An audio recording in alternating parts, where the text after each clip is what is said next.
Welcome to the Beer Can Cold Podcast with your hosts Will Merritt and JG Van Gran, a podcast where the suction line is always beer can cold. Take it away, boys. Did we hit record this time? Only took 2 times, but we got it. I had this whole joke about Dougie dancing on a pool table, and now I can't redo it. It's not funny a second time. So I don't know. And anyway, Do what you want. it's definitely Monday. It's the first Monday I think we've ever recorded on, but we owe you guys one from last week, so we're pretty excited. Logan, thank you so much for being on with us today. Logan Marshall from Bluon. I'm pretty stoked about this one. Ooh. Everybody knows about Bluon, right? Everybody's talking about Bluon. Yeah, it's definitely pretty well known. I mean, from the technician level, I would say for sure. I mean, more and more leadership and contractors on the upper end are definitely taking notice now as well. That's Nice. awesome, man. We're so excited to have you here. I'm a little out of the loop on where I was been gone from distribution for a while, but we've hung out a few times, some trade shows and different events. I do know what's going on. But yeah, give us your background, Logan. Logan Marshall from Bluon Incorporated. Just give us like where you're from, how'd you get started in the business, and hold with it. Yeah, we'll head back about 25 years. So I'm Logan Marshall, Director of Contractor Alliances here at Bluon. What the hell is Contractor Alliances? It's pretty much the eyes and ears to the ground for contractors to understand what their needs, their struggles, understand and be able to relate with them on a personal level and be able to help them in any way possible. So not just Bluon, but all kinds of other ways as well. But a lot of people see me moving around the country. I see a lot of you guys around the country, but the story really started. Yeah. The story really started 25 years ago when there was a 14-year-old kid chasing a girl. That's what happened. So I've heard this story. Well, this is a good one. Oh, all right, let's roll. I got a beverage. Let's roll. Yeah, I got lucky. The girl is my wife now, but her dad actually owned the HVAC business. And when you have 5 daughters, that means you always have labor. So I got put to work. I was fetching tools and hitting crawl spaces and doing installs and maintenance, service, sales, operations, all the way, any seat and hat you can think of. So that was the family business side. And I eventually got to cut my teeth in some other sectors and everything as well. But yeah, that's pretty much how I got started. Well, Logan, and I've always said, and when we used to chat last year too, I used to say how cool it is that I think you can help contractors because you were one, right? Yep. It's always easier when you've been one. Yeah, no doubt. Yeah, I've faced a lot of the same struggles they deal with. Some I haven't seen before. I get hit with those all the time too, but that's one thing I like to tell everybody. I may not be the resource to be able to help you, but I damn sure find you one. So, well, that's the thing. It's about who's in the phone book, right? It's really right. So, do you have anybody in your phone book that currently has 454, Logan? Ooh, I actually do. I don't know if they want to come off of it right now, but I do know a particular someone in the West Coast that has a pretty good warehouse full of it. I think we might know the same guy then. Yeah. It's out there. I mean, yeah, it's it is expensive as hell, but it's out there. No kidding. Tell us a little bit more about Bluon, because I know that my company had a demo with you guys, and we're pretty interested. This is the Technician's Friends app, is the way I referred to it the other day, and I really think it is. Tell us a little bit more about it. Yeah, I mean, what began as, we originally began as a refrigerant manufacturer. Mm-hmm. That's kind of how the whole library of knowledge actually began. It wasn't because we were all sitting around and thinking of all this data. It was really just us building a refrigerant product that we were taking to market and got through all the EPA mess and all those other long story type things there, but it was really getting adoption from the technicians. So our CEO Peter, he calls technicians the guardians of the industry when it comes to products. If they don't adopt your product, then it just goes, it dies. That's right. So inside there, we started compiling originally all the R22 equipment, as far as manuals, wiring diagrams, tech specs, Think of it like the HVAC library of knowledge. Mhm. So to do that, and as we progress, technicians started reaching out to us. Hey, I see you have a manual on this, but do you offer support on this product or that? Well, luckily for us, we had veteran technicians in house that not only had worked on that equipment, but can also visualize and be able to help technicians to be able to work on that equipment as well. Some of them even had instructor backgrounds and the whole 9 yards. So pretty fortunate on that side to be able to help out. But That's awesome. we've quickly took the data road to be able to help more with the data. Data nowadays have led into not only data, but also AI, Yeah. and being able to help in real time that way. But like I said, I mean, it's just a library of HVAC knowledge that's ever growing. It's evergreen at this moment. We've got every brand, make, and model you could possibly think of, and we continue to add to it every day. Yeah.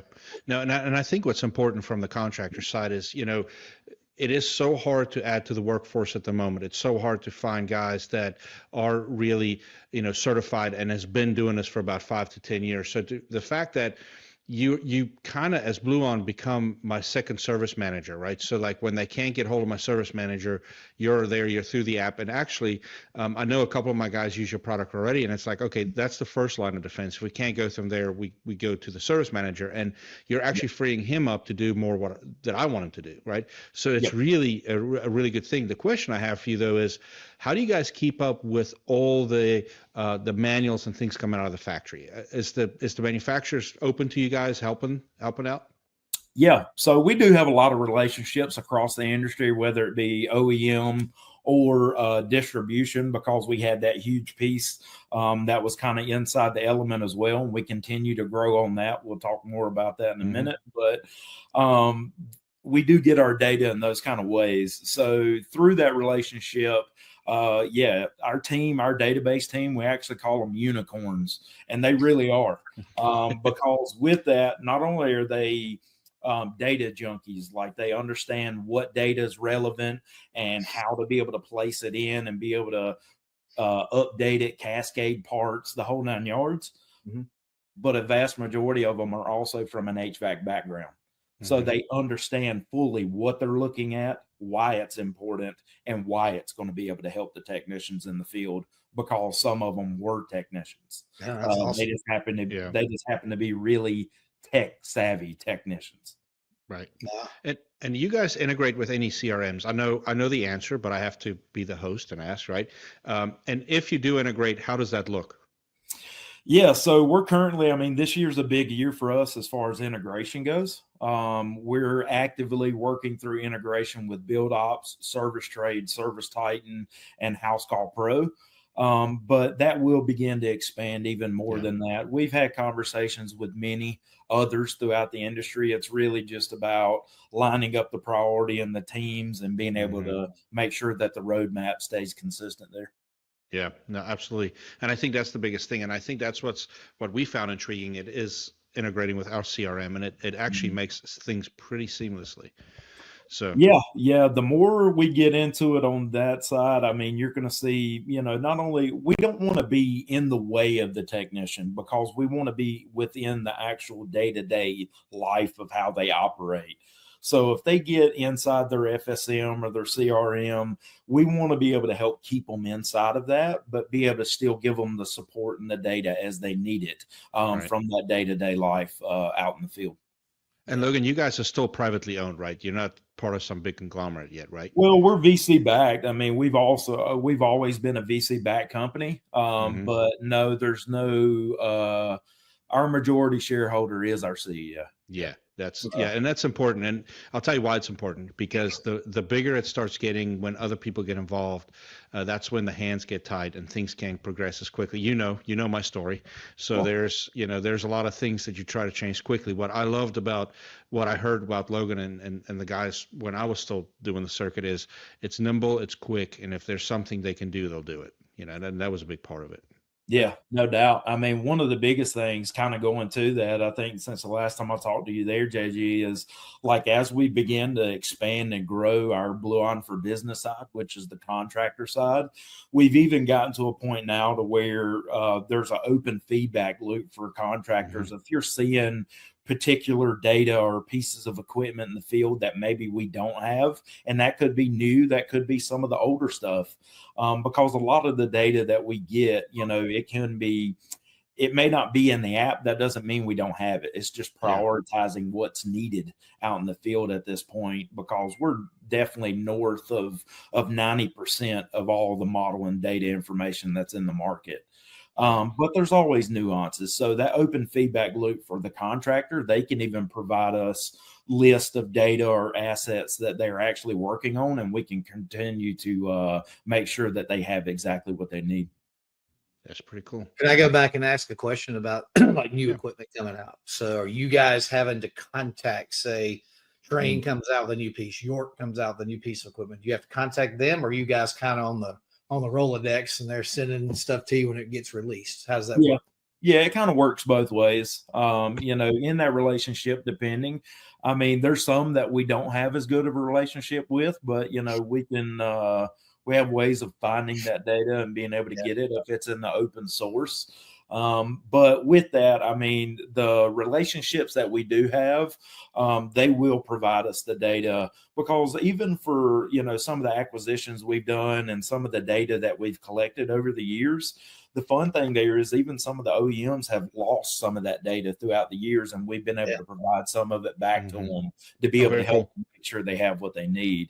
But they understand full well too that we have such a large base of technicians that utilize our platform that they just want them to have the right data at the right time.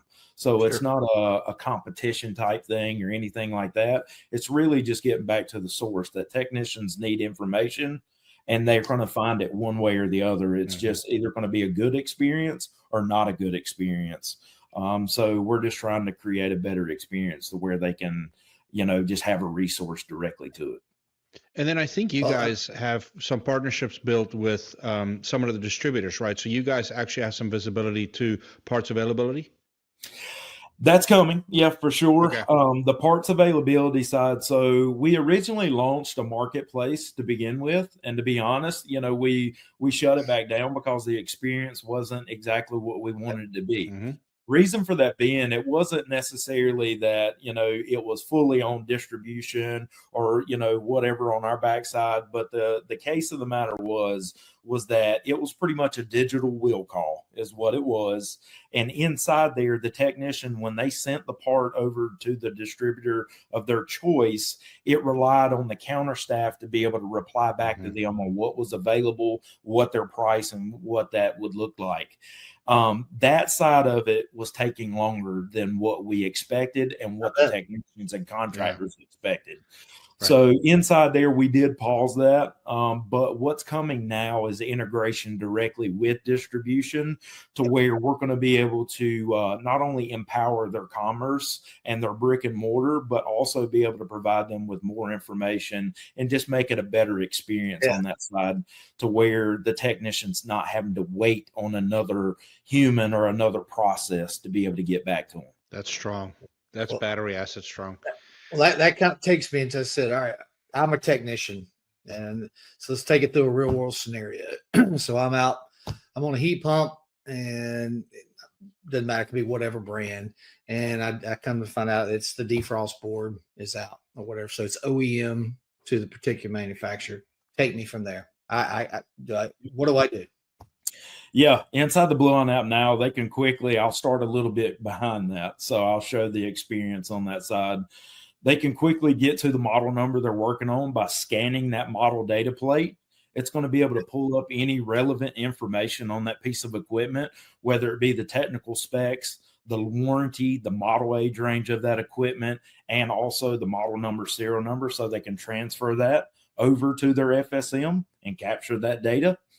From there, they can go directly to that model number within the mobile app and be able to see the full manuals, wiring diagrams, and parts list. So we're talking about a defrost board here. inside of our database, not only have we got the largest, build of materials list or database on all those models, we have over 20 million models inside the mobile app now, but they can also see our cross-reference tool. And we have the largest cross-reference tool in all of HVAC. So our cross-reference goes from OEM to OEM matching and OEM to aftermarket.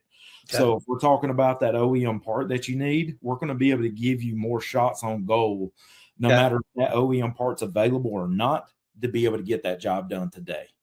So inside there, they would quickly be able to see that cross-reference list and then communicate directly. They can actually share that part info, whether it be the model number, the part number, everything that's relevant to that distributor now by email, text message, or just simply call them and tell them what the part number is instead of asking them what part number I need. They know now which one they need.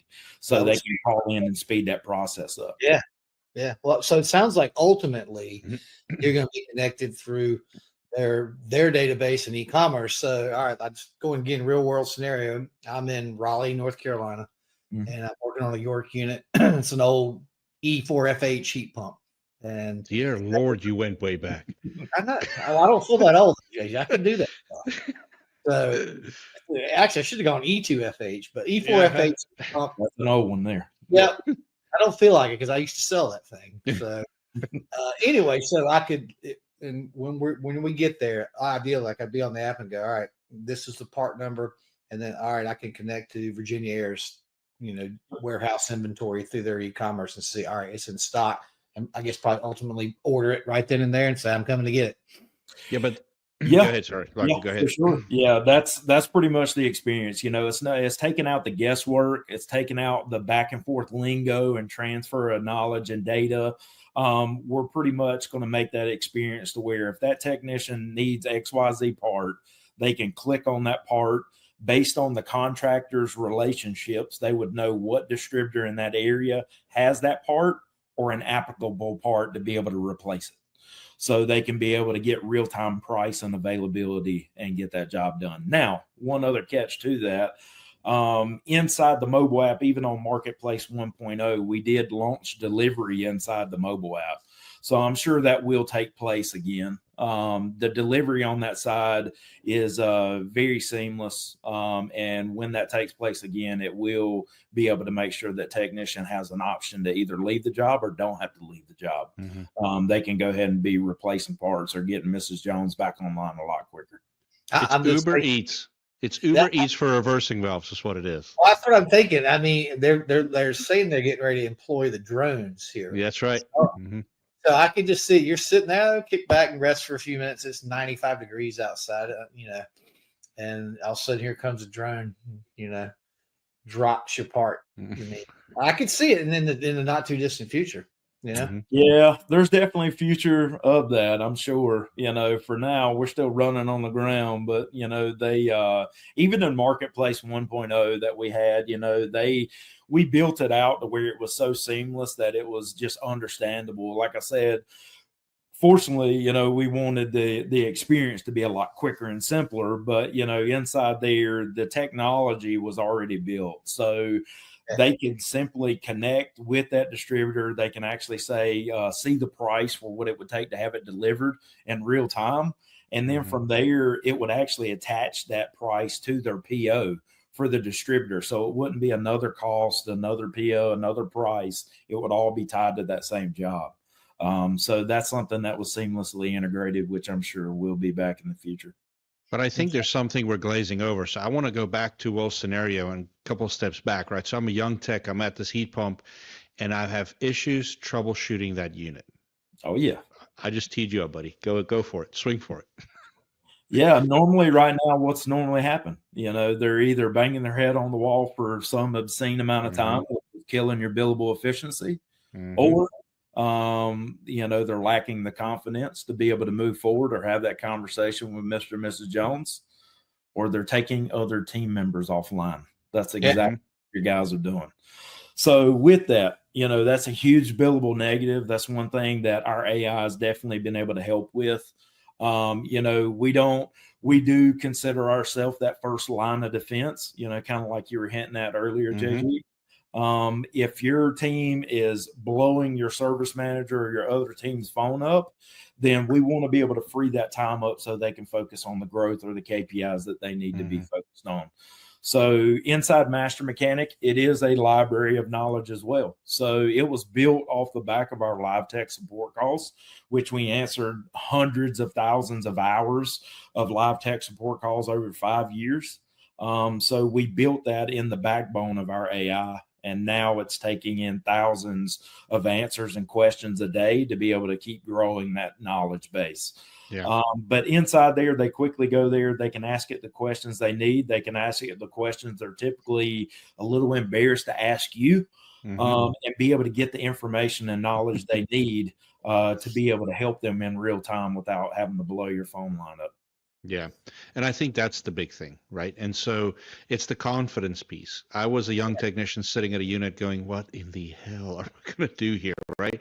And then it's like, okay, it's parts roulette at that point. You start just changing out things and it doesn't ever work, and the callbacks and stuff. And so in our company, the callbacks is a big KPI. That's what we use to coach. And I'm telling you, to have that capability to actually have you guys on standby to where it's a quick, you can chat with the AI, or I think if you don't feel comfortable, you can actually still talk to a live person, right? Nope. The live person side is 100%. That was my other question. Are we live or are we AI now? It's all AI now. So what happened there was when we launched Master Mechanic, from 1 year to the next, we were fielding in anywhere from 600 to 700 plus calls a day from the peak of summer. Wow.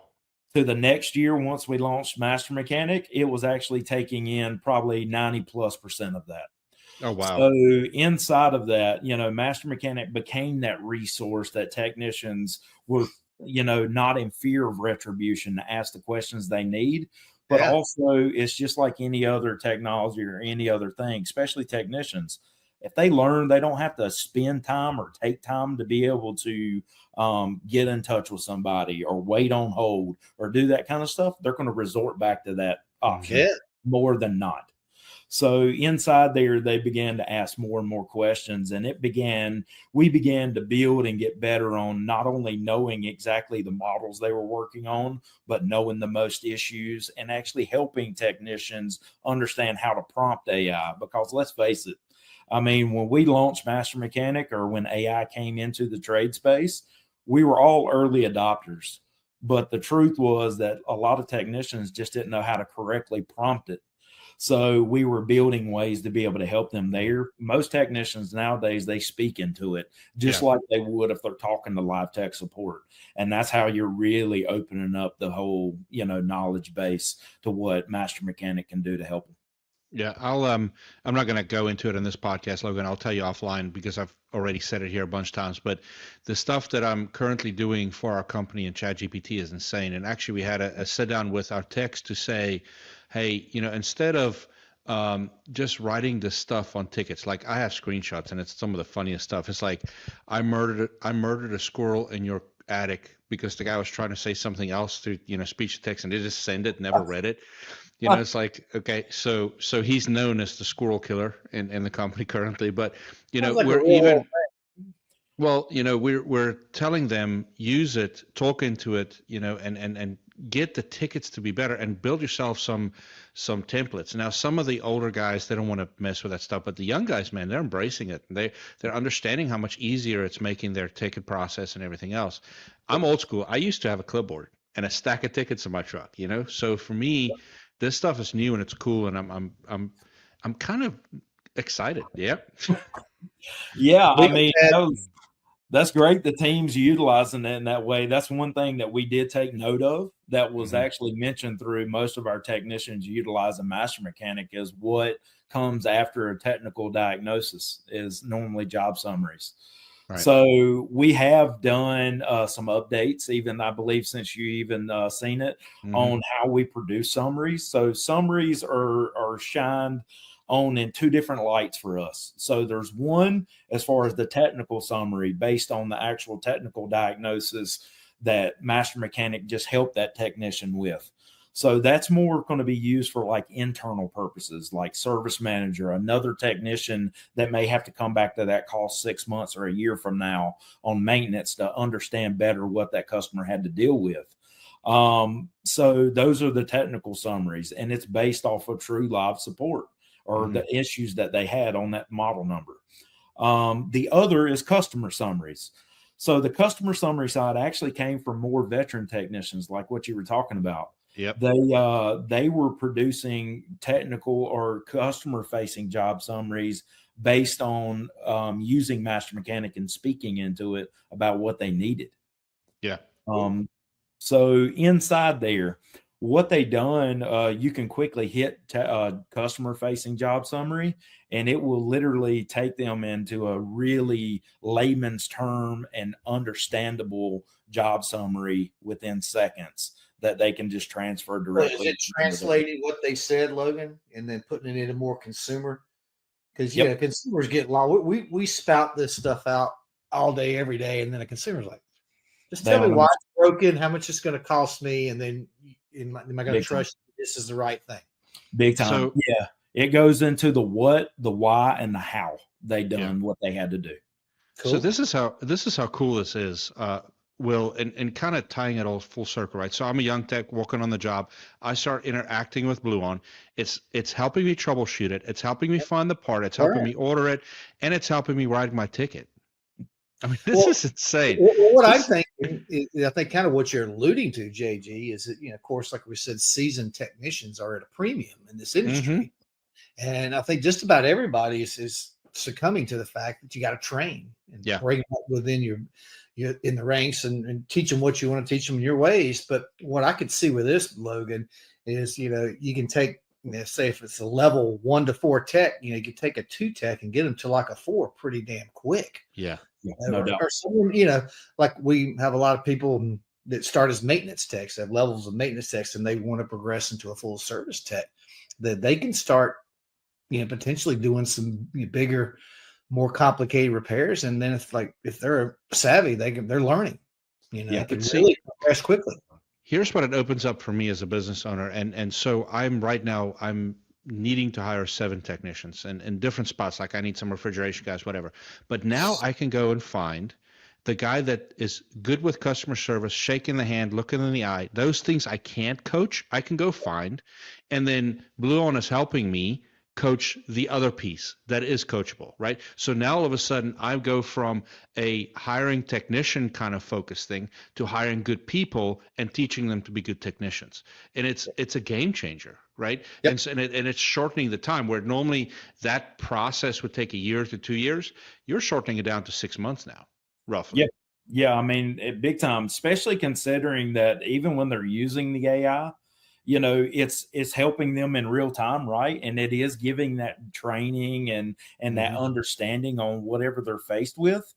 But we're also providing all that information back to service manager or trainers at the end of every month to know the top 5 KPIs where your team needs the most training at. Really? Yeah. So now you're able to strategically train your team, not just throw another training because it's June. Yep. Now we know exactly where they failed at or where they were falling short. And now we know exactly to strategically train them in those areas to make them even stronger. So Logan, sorry on that side, JJ. Go ahead, Will. Sorry, Will. Technicians index everything nowadays. They want to know a resource to be able to go to find the information that they need. That's right. So when you provide them tools to be able to help them with that, they retain knowledge at a much higher rate. Yeah. So that's what we're able to do with that. Now, I was just going to say, weren't you speaking about that on LinkedIn a few days ago, a couple of weeks ago? Yep. I'm talking about it a lot. Yeah. I think I saw it. So anyway. Well, and for me, so I just did it today. So May is over. So what I do is I actually Logan, because of the guys I worked with a couple years ago, I learned how to take my chat and coach it, right? So I'm coaching my chat saying, this is my KPIs for the month. Here's my technicians' disc profiles. Here's how they did this month. And then it for my service manager, I sent it to him like 2 hours ago. It gives him per technician, this is what he needs coaching on. This is how you speak to him. This is how you do these things. Now, if I take this Bluon component with it and it brings the technical piece to it, all of a sudden I'm having a very powerful 30-minute conversation with a technician early in the morning to say, hey, you did great. I know how to speak to him. I know how to speak to him about his numbers and his technical abilities. And it just, that brings the coaching up to a completely different level. And since we started doing this, our average tickets has jumped by a lot. And it's like, it's just because we now know how to talk to them. We know what they're struggling with, but we know how to present that to them. Yeah. So it's this stuff is really cool, man. And it scared one of my techs. He was like, man, I don't know about all this AI. I'm like, just trust me. I'm not going to sell your soul to the devil. It's to help you make more pay. Like literally, you are going to be better and you're going to be earning more and the company is going to be good. And by the way, forget the pay and stuff. You're going to take care of our customer better so we don't have to go back in a couple months. Everything is going to be great and, taken care of. And so I think this is a big deal, man. This is huge. Yeah, no doubt. I mean, AI as a whole, I mean, let's face it. I mean, I think everyone is using it in some way, form, or fashion now. I mean, especially in the trades, from the back office to the field to, the financials, whatever the case may be. I've never seen anyone get less smarter from using AI. So, that's the thing. AI might get less smarter from some people using. Yeah, that could be a true statement. But, the fact of that is not only is it helping them with technical abilities, but there's also, we tell everybody the art of the possible within Master Mechanic is anything they could be faced with on an HVAC specific world.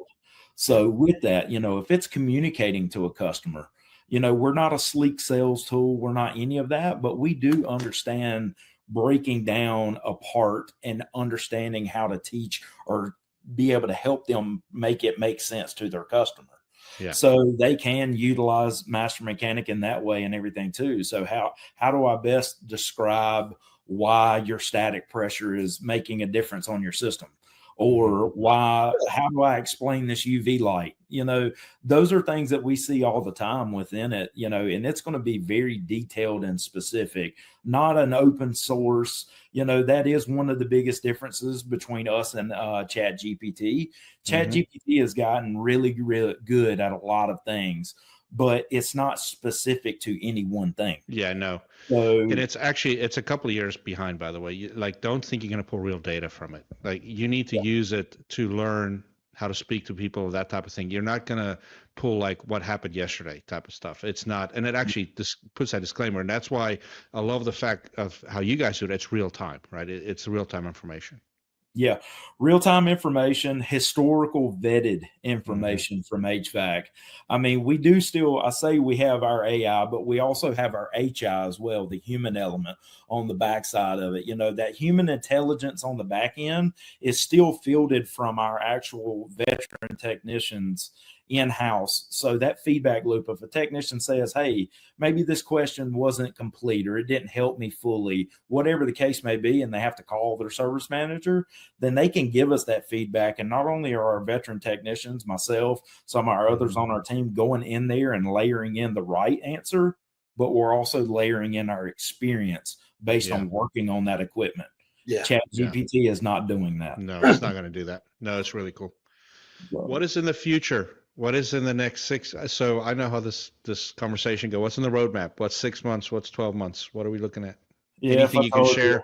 If I told you, I'd have to kill you, right? Yeah, I figured. No. I mean, really for us, I mean, we're head down, our growth pattern for, helping contractors as a holistic approach is really doing well. You mentioned earlier about callbacks. That's one thing that we're really focused on and everything too. So minimizing callbacks. We're in the heat of summer, getting there. And now is where a lot of teams, if you're tracking at 10% or higher, we've heard higher or lower, we want to minimize those callbacks so you can put all that money to the bottom line. Yeah. That's how we begin to grow our teams. You talked about earlier needing 7 technicians. Well, you start putting more profit at that bottom line, and you're going to have plenty of opportunity to be able to feed more mouths. Yeah, so absolutely. Inside there, we're focused on that, and there's so many different ways our tool can do that. But as we go forward, I mean, obviously integrations are taking place, both from the FSM and the distributor side. And those are really going to be key steps to being able to get contractors down to some really efficient tasking and being able to make sure that they're getting the help they need in real time. Price books have always been a struggle. We're dealing with some really high volatility in pricing right now across the board. So being able to actually see what a true price is and be able to manage those price books, that's going to be some pretty sweet stuff. So that's coming like a real time. Sir, you have just piqued my interest big time. Because guess what I'm struggling with right at this moment? Price books is a thing, right? And we're a little bit diversified. We do kitchen refrigeration and stuff too. So I'm just trying to, I think one of our big focuses now is to get all the pricing more aligned and the way we do pricing throughout the company. So yes, you just piqued my interest. So timeline on that by chance? Yeah. I would definitely say probably, I mean, I would like to say by Q3, Q4. I mean, it depends. It's 2026, right? Things take place, but that's definitely something there. Once we can get to real-time price and availability, then that piece of the puzzle is much easier. Oh yeah, and that's going to be huge. Absolutely. So this is what we do every podcast right about this time. I already have one teed up. We normally step away from heating and air, and this is when it gets weird, Logan. Like we've had Bigfoot, we've had all kinds of stuff. So that was my last question, by the way, on the questionnaire you didn't read, JJ. Well, one thing about us as a company, and even me as a person, I don't operate within a box. So there you go. Yeah, I like staying outside the box. Well, you said one thing earlier, so let's get into the personal side of things. So you said shots on goal. So are you a hockey fan? And if so, who's your team? So I'm from Rock Hill, South Carolina. So we're not a hockey state, but shots on goal. So I mean, I'm not a hockey fan, but I've grown to like the Hurricanes, and I watch. But I do love hockey. Yes, so hockey is pretty awesome. I wish they would have had a hockey team around like they do now for the youth when I was growing up. That would have been sweet. I could have transitioned from football to wrestling to hockey and just had the whole full spectrum of. No, that's the wrong transition. No, Logan. See, and actually, do you know how much rugby I've coached and played in Rock Hill, South Carolina? See all those trophies up there, buddy? That's the transition. The ice hockey costs too much. Rugby, you need a set of cleats and a mouth guard and a will to knock someone to the dirt. That's about it. That's fun. It's just not. I mean, there are a lot of rugby clubs around here now too, like you had mentioned. Yeah. So I get to see that a good bit too, but I think around here it's still mainly for us in Rock Hill. It's football and wrestling. Yeah, but we absolutely is. So hang on, wrestling. You just triggers something in my mind. So it's what Benford Brewing down your way. Yep. There is midget wrestling. Can I say midget? No, you can say little people wrestling. Challenged wrestling. Yeah. No, but a customer of mine told me about that one time, and I looked it up, and it's like a professional circuit. Mm-hmm. So it was coinciding with our fantasy football draft a couple of years ago, Logan. So we were shit, we're gonna get a van to pick us up and take us down there, and you could get VIP seats on the front. VIP seats. You'd meet them all. So I looked at some pictures. I said, "This is right up our alley," and of course, it didn't happen. But we talked about it. I'm just curious. It's down your way. It's not in Rock Hill. It might be down more towards Langston. No, it's more. You need to look it up then. It's more south of 77. Yeah, it's down further. So, no, my wrestling stuff is more on the other side. We're not in it for entertainment. We're in it for the gladiator style sport. It's one-on-one, and it's best man standing or woman now. So you're not doing like a tough man contest, are you? Do enjoy some of that too. You know, mixed martial arts has been a big part of my life and stuff like that too. You know, I haven't been as near and dear to it over the past, decade as I should be, and I kind of kick myself on that. But it's definitely, I'm having that urge to get back in the gym and get a gi back on and start going back at it. Yeah, it's awesome. So I actually work for 3 brothers, and all 3 of them are into that stuff, man. We have a sauna, we have a full-fledged gym. And I know there's occasional ice baths going on in the back. I don't go look because I don't want to know. Like TMI here, JG. But they're very health conscious, and it's open to anybody that works there. So I've actually been working out a little bit more. But the funny thing is, rugby, we normally look for wrestlers and basketball players. Soccer players too, but wrestlers because of the close contact stuff we do, basketball and soccer because of understanding space. But nobody really know that. Well, some people know, but I'll break it here for the heating and air conditioning people. Basketball was actually invented by a rugby coach. His name was Naismith. And Naismith was a rugby coach up north that was trying to feed the kids in his school because he was in a impoverished area. And so he created this game in a barn in the winter where they put fruit baskets up and they could do all this like coaching to get them better at rugby and understand space. And that's where basketball came from. And so that's how it was born. So yeah, he was, I don't know that he was in Canada, but he was close to, he was a rugby coach. Yeah. That's where it came from. Didn't know. Yeah, I've never played. It's always been interesting to me, man. There's some powerhouses out there. I mean, I've watched it, and there's some. It's pretty brutal. It's good stuff. It's not as brutal as you think it is. So my kids play, and so I've put one through college, and the second one's on our way to college to go play. And it's actually, if I can say, because I've coached a lot of football kids, it's a lot less contact than football. I'm actually more scared of football than I am of rugby. Because it's all that pad and the plastic and all that mess, There's. I don't know. Well, if you really want to get into the heat of it, come to a Rock Hill High School wrestling match, or come to some local wrestling matches if you want to see some really fun activity. Yes. That's my sport. That's been my go-to since I was about 6 years old. So that's awesome. So I do have a question. I want to pivot a little bit. So you've been hitting the circuit pretty hard, and I know you travel a lot. I did it only for about a year. I know, Will, you're still doing it. Favorite cities, favorites? Is there a fun story, but just overall favorite city, favorite restaurant, that type of thing? Because it's actually interesting to me. Yeah. Ooh, yeah. Favorite city by far, definitely. I've spent some time there with some friends over there. Utah. No kidding. Salt Lake, right outside of Salt Lake City. I've become pretty fond of it. I've not been there. Our friends over at Any Hour Services in Orem, Utah, it's about, 35 minutes outside of Salt Lake City. Really beautiful, just surrounded by mountains and just an awesome place. Favorite food? I don't know. Yeah, that's a tough one. I mean, I've been to a lot of places. Yeah. So there's one spot in downtown Phoenix, that's got probably some of the best sushi I've ever had. And that's I love sushi. I don't eat sushi, but the guys went there one night. Yeah, I actually like Phoenix. It's a complete hole in the wall. You would never think it, but that's the best place in Charlotte. Yeah. Logan, since you're in Rock Hill, I don't know how much you get up here. Best sushi in Charlotte is New Zealand Cafe on Monroe Road. And it's in a strip mall, and it's nothing fancy, but it's like you go up there and they've got the best sushi joint things lined up all around the space. But no, it's delicious. So if you like sushi, New Zealand Cafe. All right. So, well, where in the circuit areas, where did you like? What was your favorite city?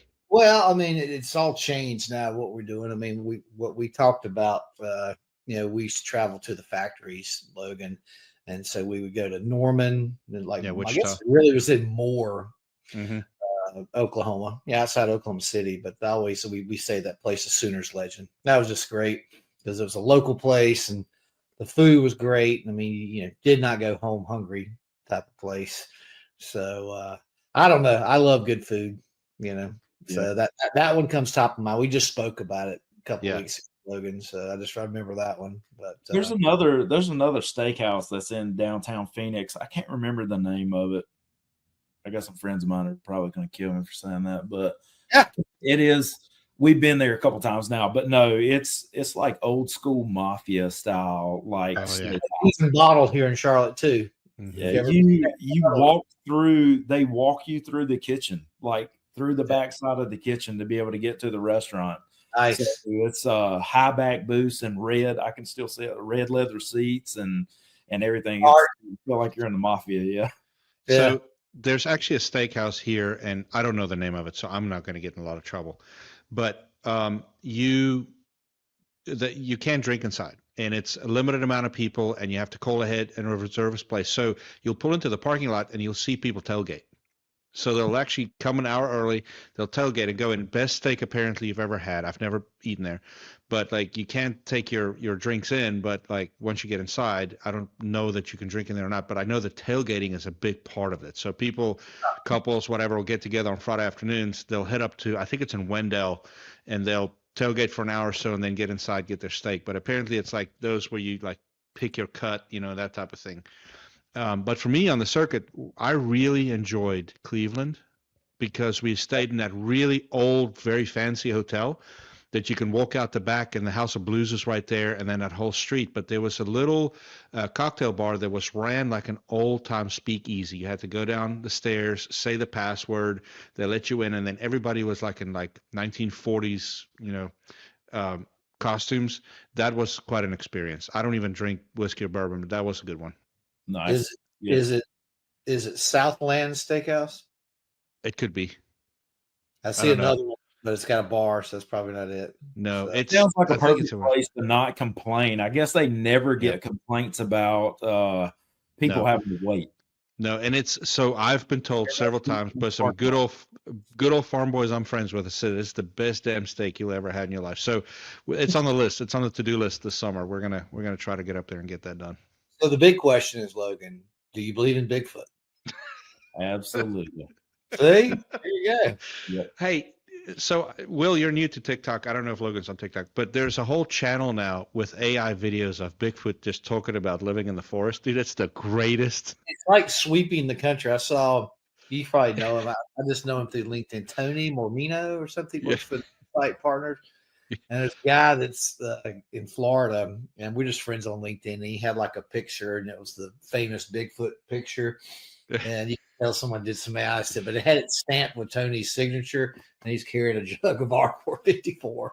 Yeah, I definitely believe in Bigfoot. I just wonder if it's one or the other. I wonder if he's just super intelligent and he don't want to be around any of us, or if he's just really that antisocial. I don't know. I think if I channel him correctly, he just looks around and go, I don't want any part of this shit.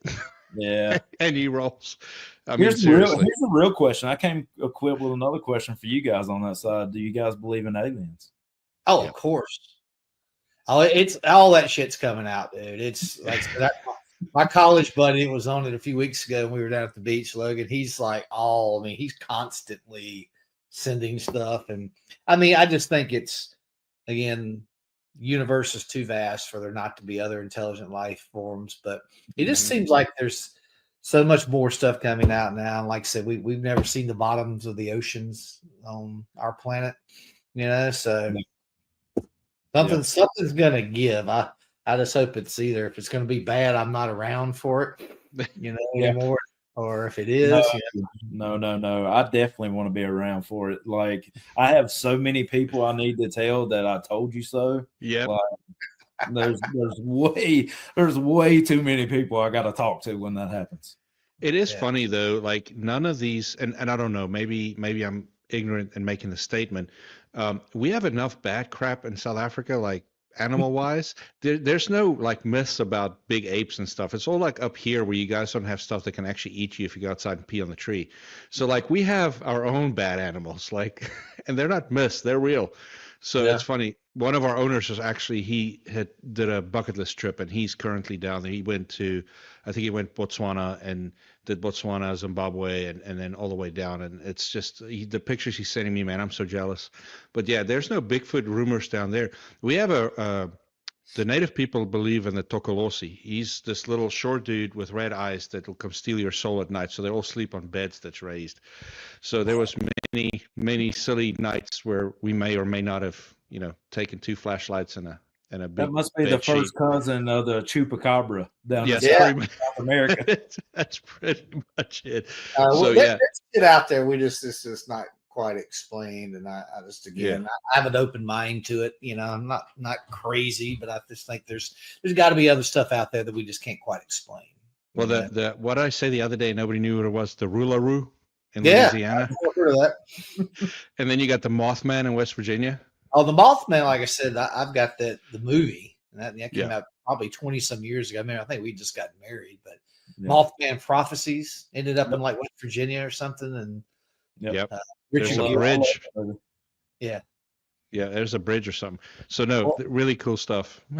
Well, let's take it back for a minute, then we can go back and have fun. So I got on here, kind of how does someone sign up for this? Yeah, this is important. Can I go on my phone right now and download the app?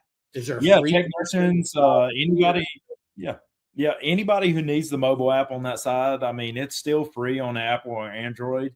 They can download the app and everything there. It is limited use outside of Bluon for contractors, but to link up with us to get a demo or have a look at it for Bluon for contractors, you can go to the website www.bluon.com or contact me personally, whichever way you guys like. I'm on LinkedIn, Facebook, any social media you could possibly think of. I'm pretty active on all spaces. Inside there, you'll be able to find me and get in touch. That's awesome. So again, make sure I understand, and the listeners understand too. So there's a free version, and then there's like one that you have to pay that gives you more data and information. Yeah, for sure. Yeah, on the paid side and everything, it unlocks their full team to all the capabilities that are inside the toolbox. And unlimited use of the AI, all the data, reporting. There's a dashboard. There's also a desktop version for any of your parts procurement humans in-house, or if a service manager needs access to that information in the back office as well. And then, like I said, being able to get access to all that, the reporting, we're getting a lot better on the reporting side of it, giving those KPIs for master mechanic, giving the usage data as far as how it's impacting your team and being able to help out in real time. Okay. Is it a contract or is it a month-to-month type of thing? How does that work? So the fun thing there, we are month to month mostly. That's how most contractors go. And to tell you the truth, it's really helped us out a lot, being that we're going to hedge our product to know it's going to be able to help you guys out.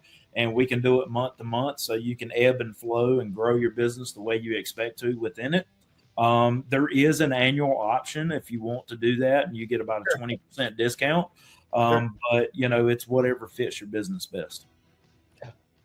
Cool. That's very cool. It sounds interesting. I can just only imagine this is my 29th year in this business, and just how early days we had the big parts books. I worked in distribution, started at first, and people calling in. You're flipping through these books, and you got pretty damn good at it.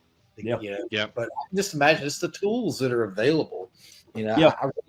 I really do think this type of stuff, Logan, JG, is going to advance the industry, and it's really what we're needing and looking for right now. Yeah.